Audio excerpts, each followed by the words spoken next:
እስክንድር ነጋና ቡድኑ በአማራ ሕዝብ ላይ የፈጸመው ግፍ ሌሎች ግፈኞች ያልፈጸሙት ግፍ ይኖር ቢሆን እንጂ ሌሎች ፈጽሞት እስክንድር ያልፈጸመው የግፍ አይነት የለም። ለአማራ ሕዝብና ስለ አማራ ፋኖ ጥበብና ብቃት በርካታ ዓለም አቀፍ ተቋማት መስክረዋል።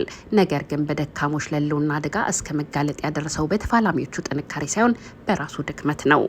የዚህ ድክመት መንስኤ አንድነት ማጣቱ ነበረ። ምንም እንኳን ለዘመናት የገነባው የኢትዮጵያዊነት ስነ ልቦናው ፈጥኖ በአንድ አማራነቱ እንዳይሰባሰብ ምክንያት ቢሆነውም አንድነቱን አሳጥቶ የደካሞችና ክፋት ቤተ ሙከራ ያደረገው በጥላቶቹ የሚቀረጽለትን የልዩነት አጀንዳ መቀበሉ ነበረ።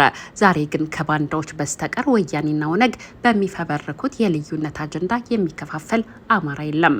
ዛሬ ላይ ለአማራ ህዝብ አንድነት እንቅፋት እየሆነ ያስቸገረው የወያኔና የኦነግ ተወካዮች የሆኑት የሃይማኖት አባቶችና እስክንድራውያን ናቸው። ቀደም ብሎ በአማራ ጭንብል ያተረፈውን ታማኝነት እንደ መልካም አጋጣሚ በመጠቀም የወያኔና የልዩነት አጀንዳን በአማራ ላይ እያስፈጸመ የሚገኘው እስክንድር ነጋና ቡድኑ ነው። እስክንድርና ቡድኑ ጠላት አማራን ነጣጥሎ ለማጥፋት ሲጠቀምባቸው የነበሩ የልዩነት አጀንዳዎችን ለጥጦ እስከ ቀበሌ ድረስ አውርዷቸዋል። አገዛዙ በአማራ ላይ መፈጸም ያልቻለውን የመንደርና የሰፈር ክፍፍል በመፈጸም እስክንድርና ቡድኑን የከፋው የአማራ ጠላት ያደርገዋል።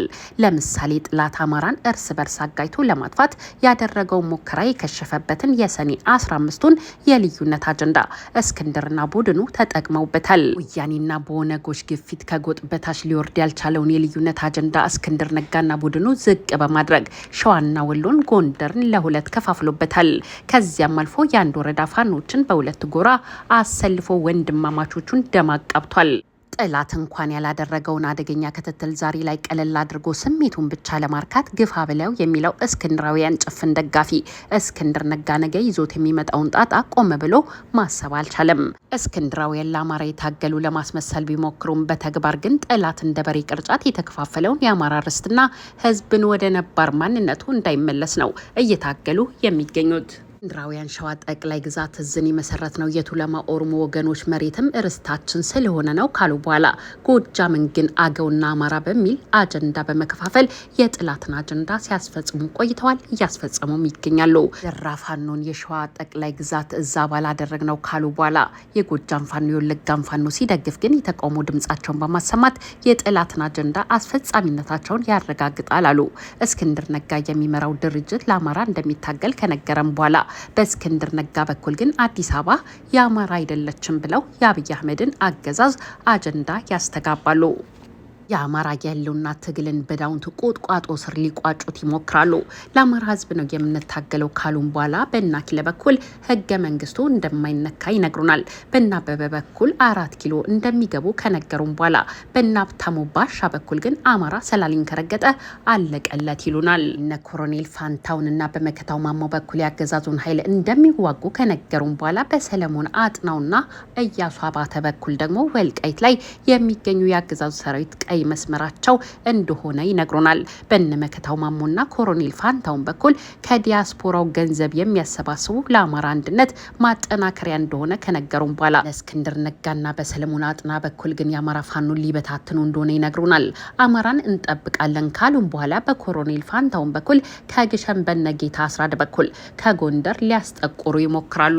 በአርበኛ ደረጀ በላይና በአርበኛ ሀብቴ ወልድ የሚመራውን ፋኖ እንደሚዋጉ ሲፎክሩ የናስቻለው ደሴ የጉናውን ክፍለ ጦር ሲወጉ እነ መከታው ማሞ ከነ ኢንጂነር ደሳለኝ ሲዋጉ ካዲ ያልተባሉት በወሎ ፋኖ መካከል ምንም አይነት ልዩነት የእርስ በርስ ግጭት እንደማይኖር ቃል የገባው መሪ ወዳጆን ግን በወያኔነት ሊከሱ ይዳዳቸዋል። ጠላትን ወክለው በአማራ ህዝብ ላይ ይህንን ሁሉ ግፍ እየፈጸሙ ዋርካው መሪ ወዳጆን ዘመነ ካሴን እነ ባየ ቀናውና ኢንጂነር ደሳለኝ ሲያስብሸዋል ወያኔነትና በሳልሳዊ ባዲነት ሲከሱን ሰማቸዋለን። መልካምነትና ታጋሽነትን እንደ ሞኝነት መቁጠር ለውርደት ይዳርጋል። አማራ ህዝብ ዘላቂ ተስፋ ሲባል የተስፋ ቆራጮችን ተንኮሳ መታገስ ግድ ይላል።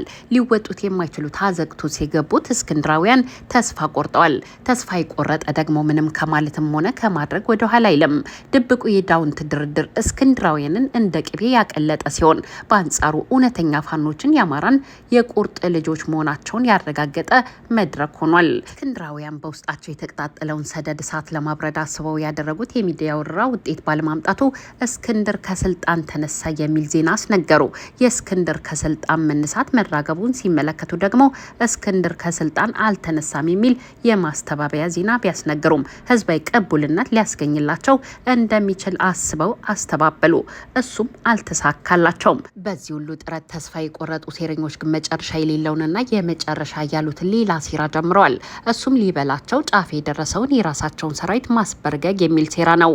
የተወሰኑ የእስክንድር ሚሊሻዎች እስክንድርን አስወግዱልኝ እያለ የሚያስጨንቃቸውን ሰራዊትን ከቻሉ በራሳቸው ለማቆየት ካልቻሉ ለማስወገድ ያቀዱትን ሴራ ከእውነተኞቹ ፋኖች ጋር ደም ማቃባት የሚል እንደሆነም ለመረዳት ተችሏል። እኔ የረከሰ እቅዳቸውን ለማሳካት ያቀዱትም ጥላትን ትዋጋላችሁ በሚል ሰበብ እውነተኛ ለአማራ ህዝብ የቆሙ ፋኖች ጋር ካሰማሯቸው በኋላ በድብቅ በመረጧቸው ጥቂት ባንዳዎች አማካኝነት በወገን ኃይል ላይ ትንኮሳ በመፈጸም የአጸፋ ምላሽ እንዲሰጥ በማድረግ ነው።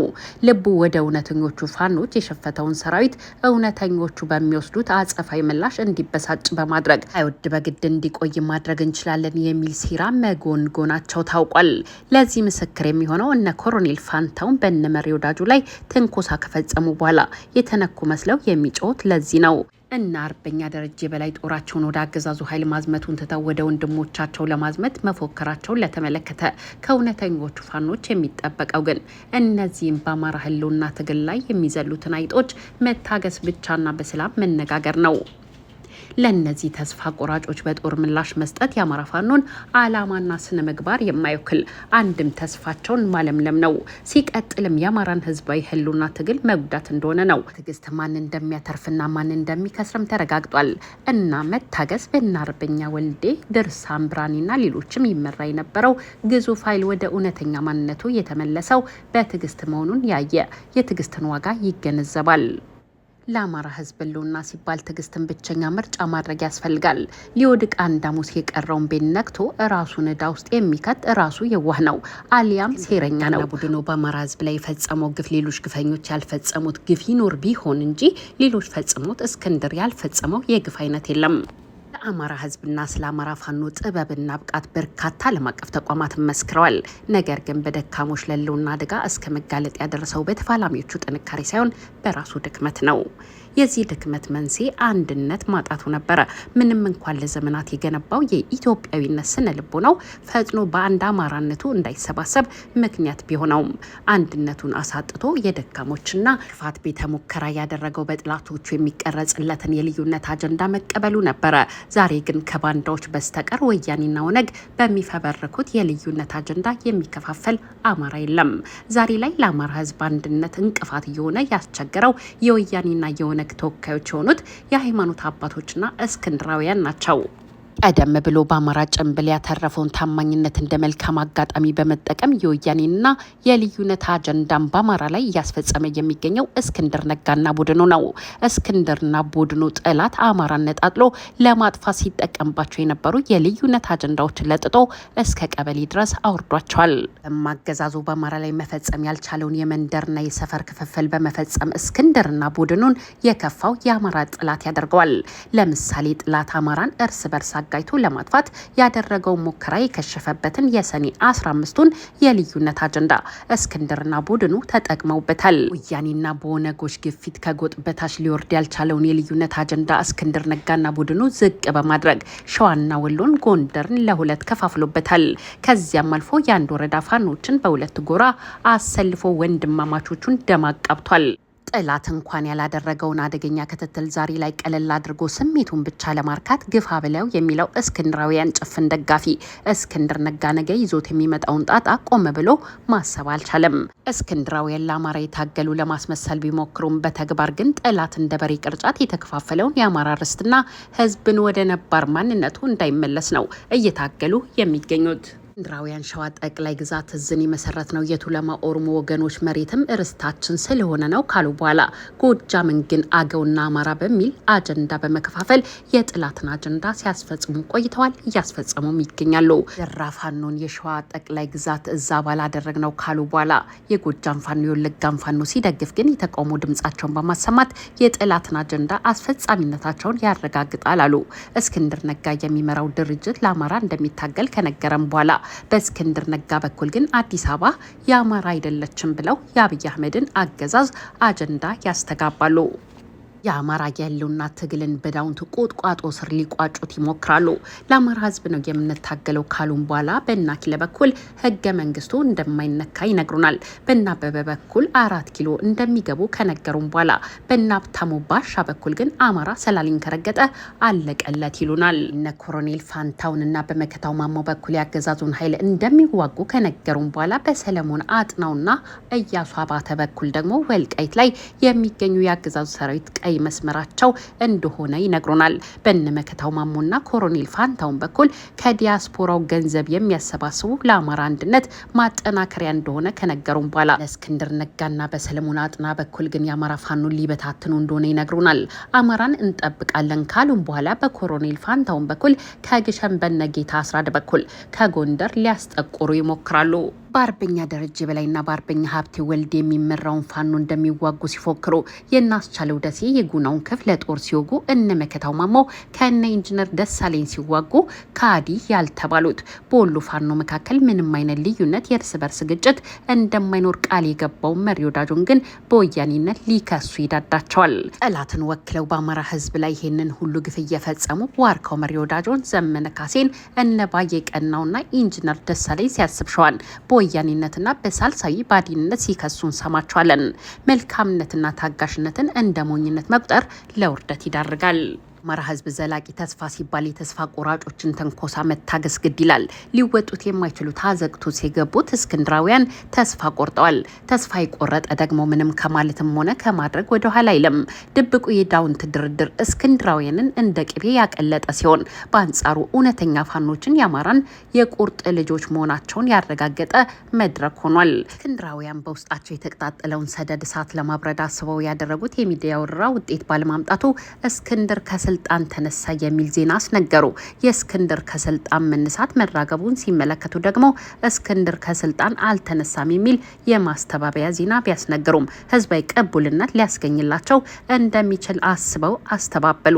እሱም አልተሳካላቸውም። በዚህ ሁሉ ጥረት ተስፋ የቆረጡ ሴረኞች ግን መጨረሻ የሌለውንና የመጨረሻ ያሉት ሌላ ሴራ ጀምረዋል። እሱም ሊበላቸው ጫፍ የደረሰውን የራሳቸውን ሰራዊት ማስበርገግ የሚል ሴራ ነው። የተወሰኑ የእስክንድር ሚሊሻዎች እስክንድርን አስወግዱልኝ እያለ የሚያስጨንቃቸውን ሰራዊትን ከቻሉ በራሳቸው ለማቆየት ካልቻሉ ለማስወገድ ያቀዱትን ሴራ ከእውነተኞቹ ፋኖች ጋር ደም ማቃባት የሚል እንደሆነም ለመረዳት ተችሏል። የረከሰ እቅዳቸውን ለማሳካት ያቀዱትም ጥላትን ትዋጋላችሁ በሚል ሰበብ እውነተኛ ለአማራ ህዝብ የቆሙ ፋኖች ጋር ካሰማሯቸው በኋላ በድብቅ በመረጧቸው ጥቂት ባንዳዎች አማካኝነት በወገን ኃይል ላይ ትንኮሳ በመፈጸም የአጸፋ ምላሽ እንዲሰጥ በማድረግ ነው። ልቡ ወደ እውነተኞቹ ፋኖች የሸፈተውን ሰራዊት እውነተኞቹ በሚወስዱት አጸፋዊ ምላሽ እንዲበሳጭ በማድረግ አይወድ በግድ እንዲቆይ ማድረግ እንችላለን የሚል ሴራ መጎንጎናቸው ታውቋል። ለዚህ ምስክር የሚሆነው እነ ኮሎኔል ፋንታውን በነመሪ ወዳጁ ላይ ትንኮሳ ከፈጸሙ በኋላ የተነኩ መስለው የሚጮት ለዚህ ነው። እና አርበኛ ደረጀ በላይ ጦራቸውን ወደ አገዛዙ ኃይል ማዝመቱን ትተው ወደ ወንድሞቻቸው ለማዝመት መፎከራቸውን ለተመለከተ ከእውነተኞቹ ፋኖች የሚጠበቀው ግን እነዚህም በአማራ ህልውና ትግል ላይ የሚዘሉትን አይጦች መታገስ ብቻና በሰላም መነጋገር ነው። ለነዚህ ተስፋ ቆራጮች በጦር ምላሽ መስጠት የአማራ ፋኖን አላማና ስነ ምግባር የማይወክል አንድም ተስፋቸውን ማለምለም ነው። ሲቀጥልም የአማራን ህዝባዊ ህልውና ትግል መጉዳት እንደሆነ ነው። ትዕግስት ማን እንደሚያተርፍና ማን እንደሚከስርም ተረጋግጧል። እና መታገስ በእነ አርበኛ ወልዴ ድርሳን ብራኒና ሌሎችም ይመራ የነበረው ግዙፍ ኃይል ወደ እውነተኛ ማንነቱ የተመለሰው በትዕግስት መሆኑን ያየ የትዕግስትን ዋጋ ይገነዘባል። ለአማራ ህዝብ ህልውና ሲባል ትዕግስትን ብቸኛ ምርጫ ማድረግ ያስፈልጋል። ሊወድቅ አንድ ሐሙስ የቀረውን ቤት ነክቶ ራሱን ዕዳ ውስጥ የሚከት ራሱ የዋህ ነው አሊያም ሴረኛ ነው። ስላዳመጣችሁን አብራችሁን ስለነበራችሁ ከልብ አመሰግናለሁ። ለቤታችን አዲስ ከሆናችሁ ሰብስክራይብ፣ ላይክ እና ሼር በማድረግ ቤተሰብ እንድትሆኑን በትህትና በመጠየቅ እሰናበታለሁ። ሰላም ለኢትዮጵያ፣ ሰላም ለመላው የሰው ልጆች ሁሉ ይሆን። ቸር ያሰማን። ሻሎም